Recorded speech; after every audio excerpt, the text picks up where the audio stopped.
You delight your employee. Everything flows from that. The greatest expense that any entrepreneur will ever have is employee churn. You take care of your employees, you love them, you understand their story and who they are and what makes them tick, they'll stick with you and you'll have a business that'll thrive. Excuse me, sir. Question for you. Yes. How old were you when you made your first million? Well, how old was I when I made my first $1 million? Oh my goodness, I don't know, 28. What line of business are you in? What line of business am I in now? Yeah. I'm an investor. So you're in finance. Private equity and venture capital, absolutely. What was the most amount of money that you made in a single year? A lot of money. Could you give me a range? So through the grace of God, the companies that I started do well in excess of $1 billion of revenue every year. So you're doing $1 billion a year? Yes, absolutely do. What's the best industry somebody can get into in today's world? Okay, I'm going to redefine the term industry.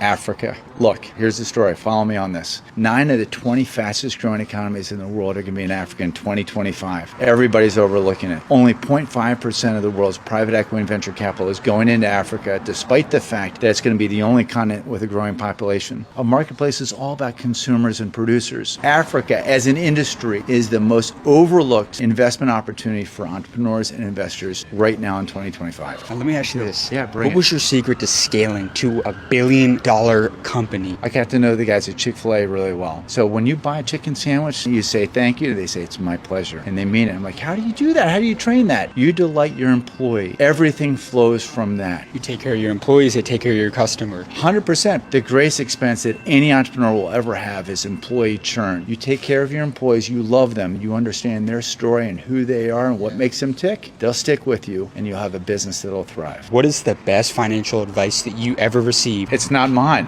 It's not mine. It's all God's. All the opportunity that I've been given, it's all God's. It's not my hard work. But at age 28, after I'd made all this money on Wall Street and I was dating all the girls, I had a sense of anxiety and depression, like, is this it? And then I came to understand, as I read the Bible, I said, oh my goodness, this stuff is real. And when I figured that out at age 28, it changed everything.